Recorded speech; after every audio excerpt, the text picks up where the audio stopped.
hit the button, and now I say, yo, what up? Hey, I'm George Zhang. I played Mothra. I'm from Minnesota. Shout out to the people, my locals there at Level Up Games at Hastings, and also formerly Boar's Hat Gaming, and then my team, Let's Talk UVS. And why I chose Mothra for this event, really, I just thought it would be really fun, and I enjoy the playstyle. Perfect. Yeah, let's jump into the profile. Great. Talk to me about Mothra. Yes, so Mothra is an 8-hand size character, but you have to discard one at the end of your turn. But what I think makes her really good is the fact that, especially on turn 1, if you're going first, you're not going to get attacked, so you can just try and build out your whole hand. And what really helped is these 4-check attacks, and that's kind of the basis of this deck. Trying to use these 4-check attacks so you can build out even more than if you're checking 3s, then maybe you might fail a build in your build turn. So the engine starts off with Colossus's Thermal Blast. It checks a 4, which is important. And then the other thing this does is it really lets you blow out people who don't have answers to this card, because you can ruin them and basically flip 5 and really lower their stage quality compared to your own. You're often going to have a lot of foundations, and this helps keep you ahead on foundations, which is important for what this deck is trying to do. So I would say, how many times did you land that move? I actually probably landed it every matchup I won. I think it's the key card of the deck, sure. For sure. And the other cards kind of support this. So this is your main idea. But there are things you can do if you just actually want to kill them with damage instead of just value. Colossus Titan Tax is one of those cards, because it's 10 damage, it's a throw, so it can be hard for them to deal with. You can make it 16 speed when you need to just deal 10, and it gets you 2 momentum. Now, that's really important, not just because Mothra requires you to spend 2 momentum to ready her so you can use her again, but also because of Incredible Display, which is a 4 of in this deck, that cancels responses. And that's one of the main ways that people are going to try and stop this card, is with responses like Genkai's Guidance and stuff. So it's really important to get your momentum. Oh, one more thing is, on the flip side, you can flip 2 of your opponent's foundations, or they have to flip 2 and they have to discard 2. So after you resolve this, I think you're supposed to just always build it, because it forces your opponent to either attack it, or next turn you actually have, like, you take out any options they had to defend, for the most part. This is just a 2 of, but this is another important attack because of the fact that a lot of the times when you are ahead on resources, your opponent is going to try and build their foundations so they can catch up on their stage. And then that makes this really powerful. So whenever I noticed that someone had built out mostly and held like 1 or 2 cards, that was a tell for me that they probably are holding an attack, and I can really punish that by playing this, then playing their attack. And if it's like a 5-diff or 4-diff attack, it's basically guaranteed because it's a 4-check deck. So I was able to get a lot of damage in with this card and sneak a lot of games out that way. But it's only a 2 of because you don't want to always be drawing it. I think the other cards, like, I would rather see this most of the time, and this is if my opponent builds out and is holding their attacks. Next, this is here because it's a high block, and it's just like, if you play it, you can draw a card. Sometimes you need the damage, but really, I was struggling for high block, so that's the main thing this did. Next, that was all the attacks. So it's 14 attacks, it's not a lot, because we're trying to build a lot of foundations, and we're not really trying to, we're trying to win with value. And the nice thing about these high difficulty moves is you don't need a lot of them, because the stats are so high that they count as like 2 attacks. Like in a normal deck, you would play 2 of these, and there would be 4 diff, and you would deal the same amount of damage as playing 1 of these, or get the same amount of value. So that's why you can really go lower on attacks. This is now going to actions. Referee jury is the most important one, because this actually keeps you alive. This was super crucial in terms of, there was one match where my opponent riskied, and then I was able to reset it back to 4. And when you risky, the downside is if you miss and you whiff on the risky, you're out of the game pretty much. You blew up 3 foundations. So having a hand trap like this is super important in this meta, and referee jury does a great job of keeping us alive. And yes, we are a 21 health character, but I do think that damage reduction is still good because it just extends our life total that much more. Next, this is another way we protect the 13 difficulty move. This lets us commit and freeze cape. It lets us commit and freeze anything, dissolving the conflict, all those response speed foundations. I was especially worried about vast strength because I knew Ryukyu would be everywhere. I didn't run into any of them, but this is the answer to those response speed foundations. This kind of handles the enhanced speed foundations because if they only have 5 face-ups, you flip the 5 that they have face-up, and then they can't invincible body because it's face-down. So this kind of covers that. I was more worried about the response speed foundations, which is where this comes in really handy. It also freezes them, so even if you don't have to play this on the same turn that you play this, you can play this card, this deadbolt, and then on the next turn, it sets up this play. Also slows them down, the opponent down a little bit. And then last action, this was actually really nice in certain situations, mostly for the form. I never used the response. Just draw 2 cards is really nice because sometimes you want to just draw more cards. But you don't want to have too many of these because you don't want to clog your card pool too much.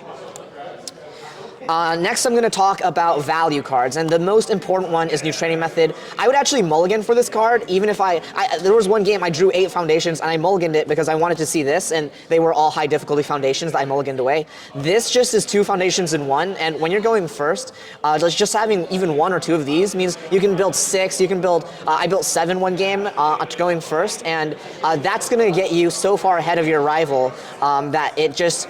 this is what makes, I think, Mothra really oppressive in the resource game, is just getting that turn 1 overwhelming advantage. And then we run a lot of 1-ofs, so being able to fetch them is really nice too. Another huge value piece. Now, Mothra has to discard a card at the end of their turn, so you actually do suffer on the blocking, like holding enough blocks. This helps us do that because it's draw 2 when we take 5 or more, and that was the only thing I didn't use the other ability at all.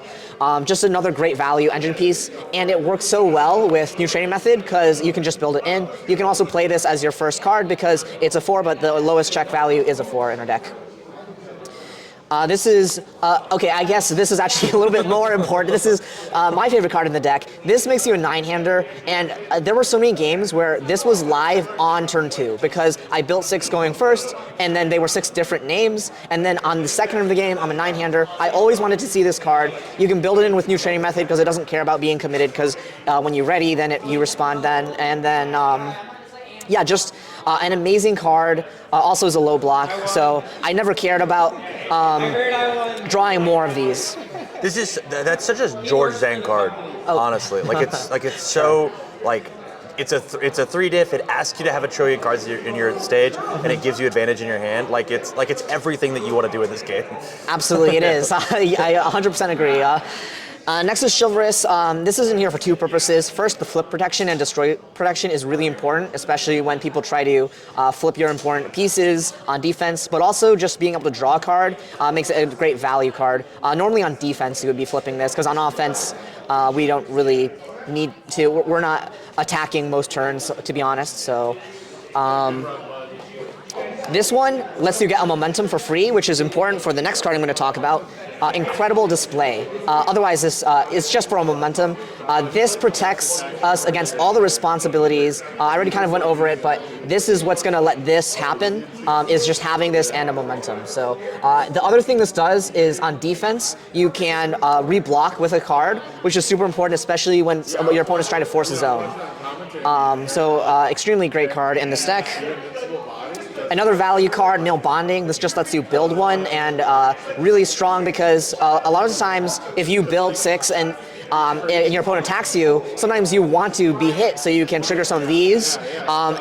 This is like the same card, basically. I went 3-2 just for different names. And this is a lower difficulty one, so I went 3 this. But basically, just being able to build on your opponent's turn and then starting your second turn or your third turn with 10, 12 foundations, that is going to be what lets you actually play your high difficulty moves earlier. You do have to take a hit, but I think that's sometimes a decision you just have to make of, It feels really good with Jury, right? It does, yeah, absolutely. Yeah, Jury, and that is really nice. Next, 4 History's Greatest Monster. This is value because it's 2 foundations, really 3 on defense because you can block with your high difficulty moves.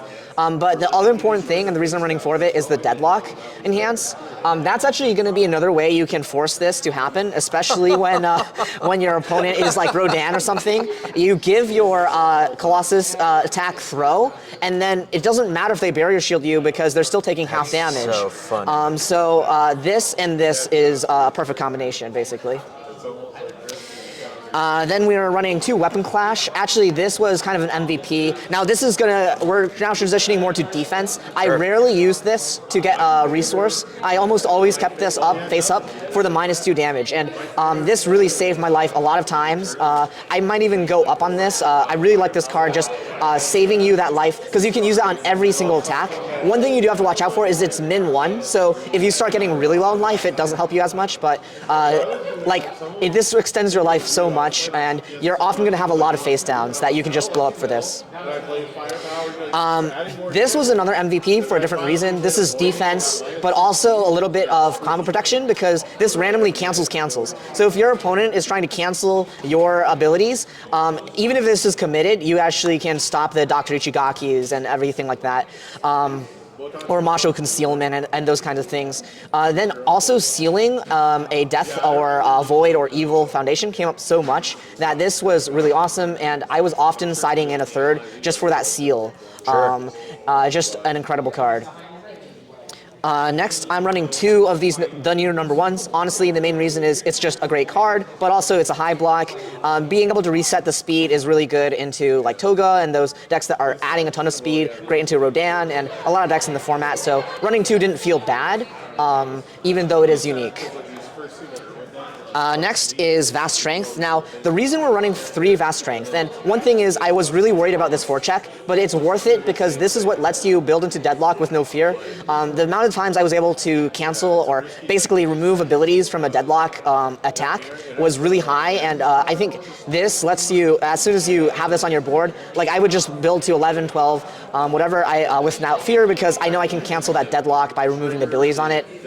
You can also, there's just so many high-powered attacks. This also stops Blitz abilities, so it's really good right now. I definitely really like seeing this, but because of the forecheck, I didn't want to run 4 of them.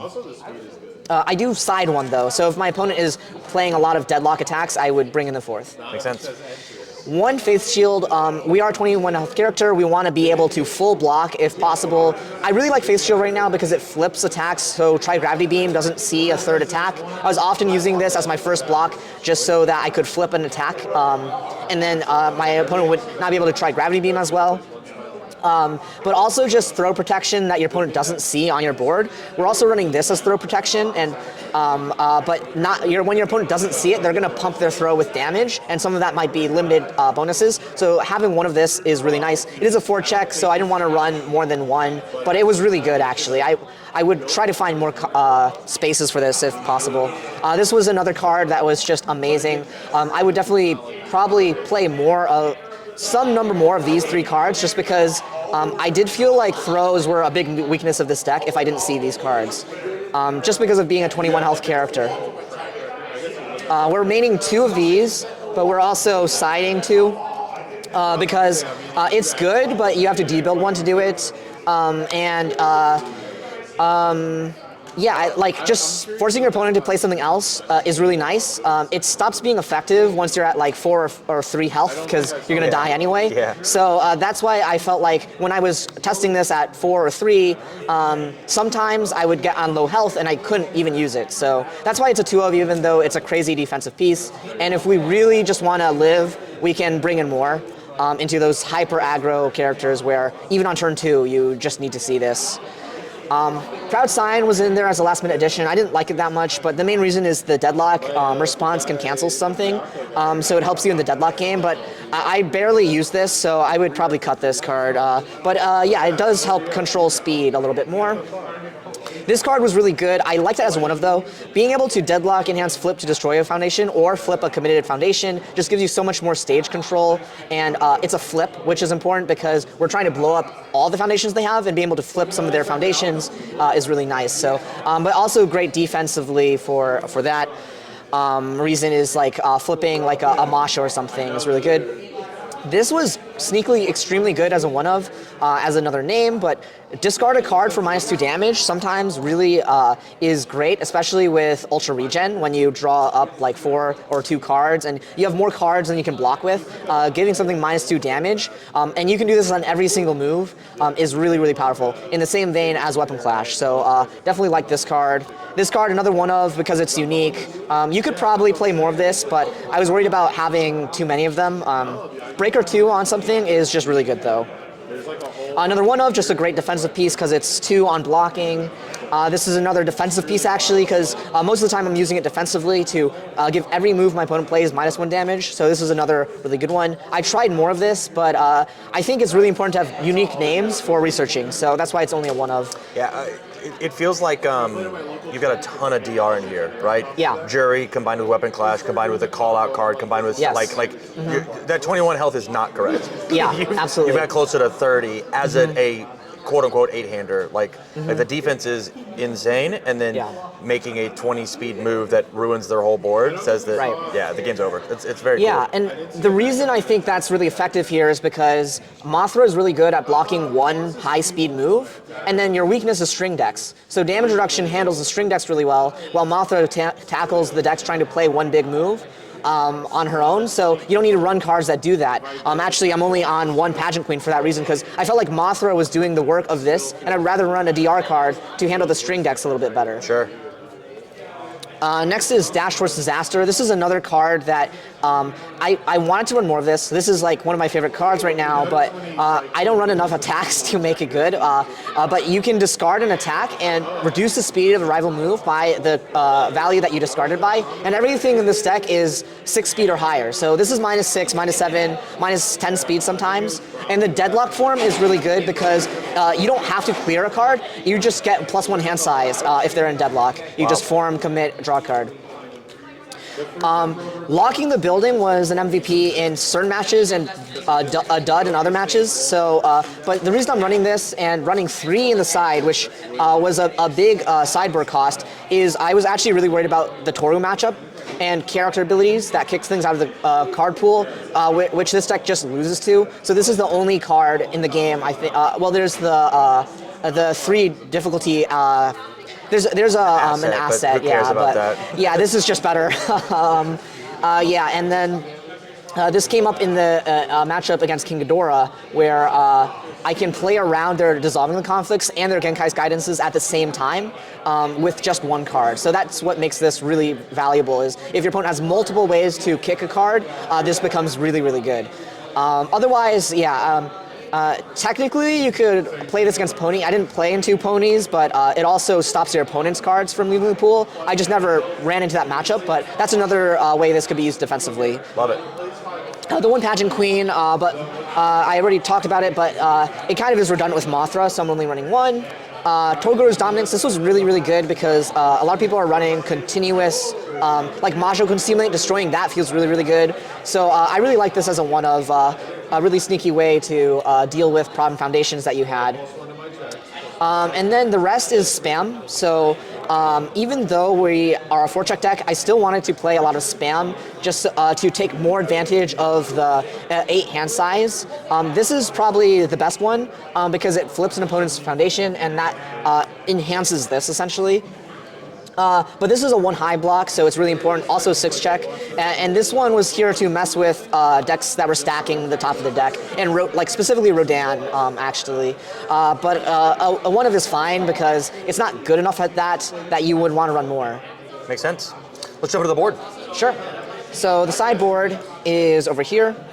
3 Locking the Building. Now, this was dead only because I didn't fight any Torus, but this was here specifically for character abilities. I did board in some into like some of the Void characters that or Chaos characters that were trying to kick cards from the card pool. The Power of Love is really, really good. So this came in whenever I saw that my opponent was on one of these 3 symbols, or just ran a lot of cards with those symbols, because being able to seal a rival foundation is insane. The cancel comes up, but not like too frequently, and you can also cancel cancels with other things. So I didn't want to run this in the main, it's a good side piece if your opponent is running a lot of those symbols, basically. Sure. Two of these, I kind of wish they were mainboarded in a lot of matchups just because of the prevalence of throws. I was a little bit surprised by, and also just being able to always have the right zone. But yeah, this was here if I saw that my opponent was trying to get me with throws, I would side these in, and I sided these in a lot. This is in here for if my opponent is playing a lot of attacks with deadlock, like Vile Seizing. This was here for if I was running into hyper aggro characters that are trying to kill me on turn 2, and I just really wanted to stop them. And then the fourth Deadbolt, I actually sided this out a lot, I think. But this was here for if my opponent had really powerful stage foundations or assets that I needed to hit. Yeah, I think the fact that it hits assets and freezes them is very, very strong. Yeah, absolutely. A lot of people's defense right now is like a cape or something like that, so being able to hit that is great. Love it. All right, man. Well, any last-minute shout-outs before we get you out of here? Just a shout out to Final Round Games for hosting this event. This was really awesome and really fun. Oh yeah. Well, congratulations again on your placement, and you have a great rest of your night, okay? You too.